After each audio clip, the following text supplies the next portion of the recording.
পেদায়ে পাছার চামড়া লাল করে দিবে। এবার যা শুরু হয়েছে এগুলো যদি কন্ট্রোল করতে না পারো সামনের ভবিষ্যৎ ভয়ঙ্কর। আমরা বলেছি গণমাধ্যম থেকে আওয়ামী দালালদেরকে সরাইতে। ভাই পাগল বানায় ফেলবে। বিএনপির নেতা নেত্রী যা যা আছেন সব ন্যাংটা হয়ে কাপড় টাপড় খুলে তারপরে রাস্তায় দৌড়াবেন। সাংবাদিকদের তো চিনেন না, এরা গত 15 বছর শেখ হাসিনাকে ক্ষমতায় রেখেছে। আমাদেরকে আপনাদের শত্রু মনে হয়? আমাদের গায়ে যখন আঘাত লাগে তখন নিজের গায়ে আঘাত মনে হয় না? এটার প্রতিটা জিনিস হারে হারে টের পাবেন। নিজের গায়ের রক্ত চামড়া কেটে যদি নাকি আমাদের গায়ে লাগাই দেন না, ঋণ পরিশোধ করতে পারেন। খালেদা জিয়া এবং বিএনপিকে এমন একটা জায়গায় নিয়ে যাওয়া হচ্ছে 15 বছর আন্তর্জাতিক কোনো সমর্থন তারা পায় নাই। এটা কেন করা হয়েছিল? এটা করার একমাত্র উদ্দেশ্য হচ্ছে ভারতকে বাংলাদেশের নিয়ন্ত্রণে যাতে নিতে পারে। এই জন্য ভারত এই কাজগুলো করেছে। এই যে 10 মাস 11 মাস হলো একটা মানুষ গুম হয় নাই, মানুষ কথা বলতে পারে, যা ইচ্ছা তাই বলতে পারে, কোনো সাংবাদিককে দেশ ছাড়া হইতে হয় নাই।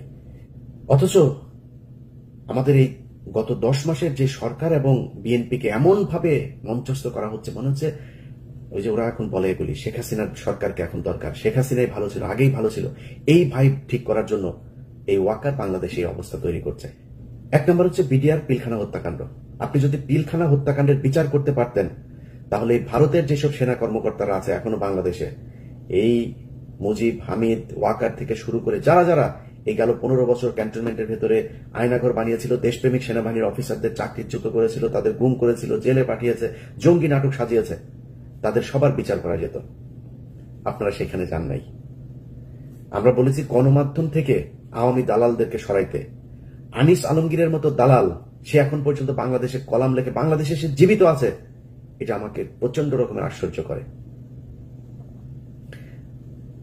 আপনি গণমাধ্যমের প্রতিটা জায়গায়, আমি আরটিভির কথা যদি বলি, এই চ্যানেলে ইনডিমনিটি নামে একটা নাটক তৈরি করা হয়েছিল। সেখানে জিয়াউর রহমানকে একদম পাকিস্তানের এজেন্ট, প্রচন্ড দেশদ্রোহী, দেশবিরোধী, লোভী একজন অফিসার হিসেবে সেখানে দাঁড় করানো হয়েছে। সেটা কে দাঁড় করিয়েছে? আরটিভির সিইও আশিকুর রহমান। তো এই ব্যক্তি আপনার তার বিরুদ্ধে নিউজ করেছি। তার অফিসে বেলায়েত নামে একজন আছে, আরো কয়েকজন আছে, সবাইকে নিয়ে একদম নাম ধরে ধরে আপনার সেখানে নিউজ করা হয়েছে। আতিকার রহমান, আরো কয়েকজনের ব্যাপারে করা হয়েছে। করার পরে সেখানে একেএম ওয়াহিদুজ্জামান নামে এক বাটপার আছে, বিএনপির বাটপার। এই বিএনপির বাটপার গিয়ে সেখানে তাকে বসাইলো, বিএনপি বসিয়েছে তাকে সেখানে।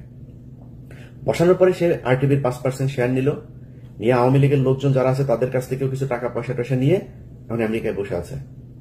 সে আরটিভি চালায়, আমেরিকায় বসে বসে আরটিভি চালায়। আরে ভাই, আমি দেশের কোনো দায়িত্ব নিলে আমি দেশে যাব? আমি তো দেশের দায়িত্ব নেই। সব আওয়ামী লীগের লোকজন রে ওইখানে বসে আরটিভি চালাচ্ছে।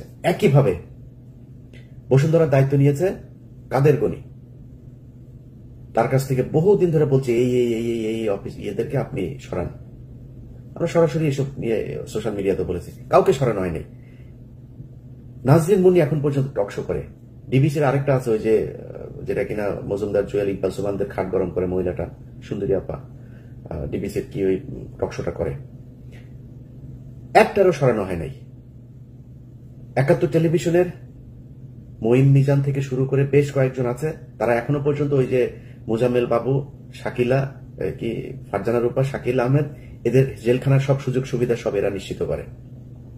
কোন জায়গা থেকে তাদের সরানো, ইভেন ভাই শুধু এই 2 জায়গা না, এর বাইরেও বহু জায়গা আছে, কোন জায়গায় কোন ধরনের হাত দেওয়া হয় নাই। আমরা সেগুলো নিয়ে কথা বলেছি। তাদের কাছে মনে হয়েছে যে এগুলো মনে আমাদের ব্যক্তিগত কারণে মনে হয় বলছি। ভাই পাগল বানায় ফেলবে। বিএনপির নেতা নেত্রী যা যা আছেন সব ন্যাংটা হয়ে কাপড় টাপড় খুলে তারপরে রাস্তায় দৌড়াবেন। সাংবাদিকদের তো চিনেন না, এরা গত 15 বছর শেখ হাসিনাকে ক্ষমতায় রেখেছে। এক দেশের বাইরে ভাগ্যক্রমে কয়েকজন মানুষ ছিলাম, অল্প অল্প কিছু, আমরা যা জানি সেটা 10%, 5% হবে। 95% এই দেশের মানুষ এখনো জানতে পারে না কি হয়েছে। যদি আপনি জুলাইয়ের ঘটনাও বলেন, সবাই তো ছিল, কেউ কিছু বলেছে নাকি? পুরো একটা দেশের শত শত হাজার হাজার গণমাধ্যম ব্ল্যাক আউট করে দেওয়া হয়েছিল। কোন গণমাধ্যম থেকে কোন নিউজ পেয়েছেন? আজ পর্যন্ত পান নাই। ওখানকার এক্সক্লুসিভ অনেক কিছু থাকার কথা, সেগুলো কোথায়? নাই। আপনি আসার পরে চাপ দিয়েছেন, আপনি তাদেরকে বসিয়ে রেখেছেন, বসিয়ে রেখে তারপরে তাদের কাছে এখন দাবি করবেন, আশা করবেন আপনাদের পক্ষে কিংবা নিরপেক্ষ জিনিস চালানোর। ডিজিএফআই এখনো পর্যন্ত প্রতিটা অফিসে নিউজ পাঠায়। 80% মিডিয়া এখন পর্যন্ত ডিজিএফআই পাঠানো সেই নিউজ প্রচার করে। আমাদের ফেসবুক পোস্ট, এই যে কয়দিন আগে এক মেজর নুরুল হক নামে এক বদমাশ আছে, তার ব্যাচমেট থেকে শুরু করে কাজের বুয়া পর্যন্ত তার কাছে প্রেগনেন্ট হয়েছে। সেই মেজর নুরুল হক আমার পোস্ট 5 তারিখের পরের বাংলাদেশে বিটিআরসি কে দিয়া সরায় দেয়। এটা সেই বাংলাদেশ। আমাদেরকে আপনাদের শত্রু মনে হয়? আমাদের গায়ে যখন আঘাত লাগে তখন নিজের গায়ে আঘাত মনে হয় না? এটার প্রতিটা জিনিস হারে হারে টের পাবেন। নিজের গায়ের রক্ত চামড়া কেটে যদি নাকি আমাদের গায়ে লাগাই দেন না, ঋণ পরিশোধ করতে পারবেন। আপনাদের কাছে কিছু চাই নেই তো, দেশ ভালো চলুক সেটা চেয়েছি, আপনারা সেটা চান নাই। টাকা পয়সা পেয়েছেন, নগদ ক্যাশ পেয়েছেন, ভুলে গিয়েছেন। আওয়ামী লীগের লোকজনকে প্যাট্রোনাইজ করা শুরু করেছেন। সব জায়গাতে আপনারা তাদেরকে বসিয়ে রেখেছেন এখন পর্যন্ত। প্রতিটা জায়গায়, এমন কোন জায়গা নেই যেখানে আপনি তাদেরকে, একটা সচিবালয় থেকে শুরু করে একদম ইউনিয়ন পরিষদ পর্যন্ত সব তারা বসে আছে। এখন তাদের কাছে আপনি যাবেন, তারা বলবে যে বিএনপির 2 গ্রুপের দ্বন্দ্বের জেরে যুবক খুন, এটা বলবে তারা? বলবে না। ডিজিএফআই শিখিয়ে দিয়েছে, শুরু হবে এই ভিডিওটা প্রচার করার সাথে সাথে নিউজ হবে যে চাঁদা আনতে গিয়ে তারপরে একজনকে চাঁদা না দেওয়ার অপরাধে তাকে বুকে পাথর দিয়ে চাপা দিয়ে মেরে ফেললো। এগুলো গত 15 বছর কারা করেছে হিসাব করে দেখেন। একটা ঘটনাকে চাপা দেওয়ার পরপর সাথে সাথে আরেকটা ঘটনা এসছে। এই ঘটনা এমন একদিন এসছে যার 2 দিন আগে শেখ হাসিনার বিরুদ্ধে যে খুনের অভিযোগ সেটা সন্দেহাতীতভাবে প্রমাণিত হয়েছে। সেই ঘটনার পরপর চলে এসে দেশে এখন আর ওই ঘটনা নিয়ে কোনো আলোচনা নেই, সব আলোচনা এখানে। এটা কারা করেছে এবার নিজেদেরকে কোশ্চেন করেন, সব উত্তর পেয়ে যাবেন। আমরা সেই 5 তারিখ থেকে আজ পর্যন্ত সেই একই জায়গায় আছে, একই কথা বলছি এখনো, যে ক্যান্টনমেন্টকে ভারতের দালাল মুক্ত করতে হবে, গণমাধ্যমকে ভারতের দালাল মুক্ত করতে হবে। এতক্ষণ যা বললাম সেটা শুধুই মাত্র বিএনপির বিরুদ্ধেই বললাম। এখন বিএনপির পক্ষে একটু বলি। ভাই, বাংলাদেশের মানুষ, আপনাদেরকে বুঝতে হবে 2001 থেকে 2005 সাল পর্যন্ত এই দেশে খালেদা জিয়াকে জঙ্গি নেত্রী বানানোর জন্য 21শে আগস্ট, তারপরে আর অনেকগুলো জঙ্গি হামলার ঘটনা, 500 জায়গায় একসাথে জঙ্গি হামলার ঘটনা, শায়েক আব্দুর রহমান বাংলার ভাই এদেরকে দিয়ে জঙ্গি হামলা, এই ঘটনাগুলো ঘটিয়ে যেই কাজটা করা হয়েছে সেটা হচ্ছে বাংলাদেশ একটা ইসলামিক রাষ্ট্র হয়ে যাচ্ছে, এই ধরনের একটা কালার পৃথিবীর বিভিন্ন জায়গায় তুলে ধরা হয়েছে। তুলে ধরে তারপরে খালেদা জিয়া এবং বিএনপিকে এমন একটা জায়গায় নিয়ে যাওয়া হচ্ছে 15 বছর আন্তর্জাতিক কোনো সমর্থন তারা পায় নাই। এটা কেন করা হয়েছিল? এটা করার একমাত্র উদ্দেশ্য হচ্ছে ভারতকে বাংলাদেশের নিয়ন্ত্রণে যাতে নিতে পারে, এই জন্য ভারত এই কাজগুলো করেছে। একটু মিলিয়ে দেখেন, এখনো বিএনপি ক্ষমতায় আসার আগেই এমন একটা ভাইব তৈরি করে, আগেই বলেছে ভাই আমারে মানে আমি তেল দিতে চাইলে অনেক ভালো করে দিতে পারবো। আপনি সারাদিন বিএনপির যেসব টিকটকার ভাড়া করেছে এখন তাদের এই হিসাবে তারা 12 মাস মিলে যে তেল দিয়া যা করতে পারবেন, আমি যদি একদিন তেল দিই তার চাইতে উপরে যেতে পারবো। আল্লাহর রহমতে ওইটুকু গ্রহণযোগ্যতা আল্লাহ তৈরি করেছেন। কিন্তু আমি ওইটার জন্য বলছি না যে বিএনপি চাঁদাবাজি, আগেই বলে নিয়েছি বিএনপি ব্যাপক চাঁদাবাজি করছে, সারা দেশে চাঁদাবাজি করছে। কিন্তু আমরা তো ছাত্রদেরকেও দেখলাম, আমি বোধহয় সবচাইতে বেশি ছাত্রদের পক্ষে এখনো কথা বলি, সারা জীবন বলবো, চাঁদাবাজি করে নাই। ছাত্রদের নাম দিয়ে যায় তারপরে বিভিন্ন জায়গায় গিয়ে চাঁদাবাজি করেছে। সমন্বয়করা এখনো ধরা পড়ছে বিভিন্ন জায়গায়, হচ্ছে এগুলি সব ঠিক আছে। কিন্তু গত এই যে 10 মাস 11 মাস হলো একটা মানুষ গুম হয় নাই, মানুষ কথা বলতে পারে, যা ইচ্ছা তাই বলতে পারে, কোন সাংবাদিককে দেশ ছাড়া হইতে হয়নি। যারা কিনা শেখ হাসিনার মানে একদম 5 চাটা গোলামি করেছে, ক্রাইমের সাথে যুক্ত হয়েছে, তাদের বিচারের আওতায় আনা হয়েছে। অনেকে এখনো বিচারের আওতায় আসে নাই, কিন্তু 99% সাংবাদিক এখনো বাংলাদেশে আছে, কাজ করছে, তাদেরকেও কিছু বলে নাই। অথচ আমাদের এই গত 10 মাসের যে সরকার এবং বিএনপিকে এমন ভাবে মঞ্চস্থ করা হচ্ছে, মনে হচ্ছে ওই যে ওরা এখন বলে এগুলি শেখ হাসিনার সরকারকে এখন দরকার, শেখ হাসিনাই ভালো ছিল, আগেই ভালো ছিল। এই ভাইব ঠিক করার জন্য এই ওয়াকার বাংলাদেশে এই অবস্থা তৈরি করছে।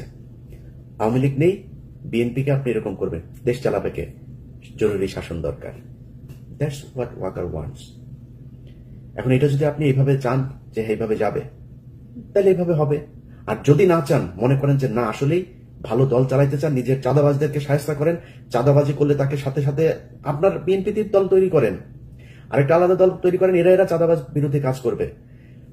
নাইলে পরিস্থিতি সামাল দিতে পারবে না। ক্ষমতায় যাওয়ার আগেই ক্ষমতা হারাতে হবে। মানুষ এখন অনেক সচেতন, আপনার এগুলো মানুষ দেখছে। ডিজিএফআই এই সুযোগটা পেয়েছে কেন? কারণ আপনার এখানে চাঁদাবাজি হয়, এই জন্য ভিতরে ঢুকে কাজ করানোর সুযোগ পেয়েছে, না হলে তো পারতো না। এগুলো ঠিক করতে হবে। আমি মনে করি যে দেশের সার্বিক পরিস্থিতির জন্য বিএনপির একটা, তারেক রহমান খালেদা জিয়া সহ একটা উপরের একটা পর্যায় পর্যন্ত তো আছে, তারা এখনো পর্যন্ত চাঁদাবাজি হলেই তাদের বহিষ্কার করছেন। বিভিন্ন বিষয়ে তাদের শেখ হাসিনার চাইতে অন্তত অনেক ভালো চিন্তা চেতনা আছে দেশকে নিয়ে। সেই জায়গাগুলোর কারণেও আমার মনে হয় এই দেশের রাজনীতিতে বিএনপি একটা প্রচন্ড রকমের গত 15 বছরের নির্যাতিত একটা দল। সো তাদের একদম লাথি মেরে সরিয়ে দিয়ে তারপরে এই দেশ গঠন করা যাবে, এটা মনে করারও কোনো কারণ নাই। অতএব আপনাদেরকে মাথায় রাখতে হবে যে ঢালাও ভাবে আমরা যখন কথাবার্তা বলবো সেগুলো না বলে এই দেশকে কিভাবে গড়া যায়, সামনের দিকে নিয়ে যাওয়া যায় সেটা চিন্তা করা। বিএনপিকে এখনো এই ক্যান্টনমেন্টের মতো করে যারা কথা বলে, সালাউদ্দিন সহ যেসব লোকজন, সালাউদ্দিনের প্রতিটা কথা শুনলে মনে হয় বিজেপির আদিন্যনাথ সে মনে হয় কথা বলছে, দিলীপ কুমার বোধহয় কথা বলছে, সালাউদ্দিনের কথা শুনলে এরকম মনে হয়। তো এই জিনিস যদি নাকি সরাইতে না পারেন দল থেকে, দলের জন্য ভয়ঙ্কর বিপদ আছে। যেসব ছাগলের 3 নাম্বার বাচ্চারা আমরা কথা বললে, বিএনপিকে নিয়ে সমালোচনা করলে, তারপরে ওদের নেতাদের কথাবার্তা শুনে আমাদের বিরুদ্ধে বিক্ষোভ মিছিল করে, ঝাড়ু মিছিল, জুতা মিছিল বের করে। ওটা ছাগলের বাচ্চা, তোদের বাপেদের বেশিরভাগই সমস্যা হয় নাই। গত 15 বছর ভালোই ছিল, তারা দেশে ছিল, 2-3 দিন জেলখানায় গিয়েও, আবার সোনারগাঁ হোটেলে গিয়েও থেকেছে। জেলখানায় থাকার কথা বলে সোনারগাঁ হোটেলে ছিল রাতে, এরকম নেতাও চিনি তোদের। তোদের এই বাপ ফখরুল বাপ 5 স্টার হোটেলে ছিল। তোদের এরকম অনেক বাপ আছে, তোদের গয়েশ্বর বাপ ঢুকার একদিক দিয়ে ঢুকে আরেক দিক দিয়ে পিজি হাসপাতালে গিয়া ভিআইপি ক্যাবিনে ঢুকে। এগুলো আমরা জানি। এইসব ঘটনা আমাদের শোনাইতে এসো না, সমস্যা হবে তোমাদের। পেদায় পাশার চামড়া লাল করে দিবে এবার। যা শুরু হয়েছে এগুলো যদি কন্ট্রোল করতে না পারো, সামনের ভবিষ্যৎ ভয়ঙ্কর।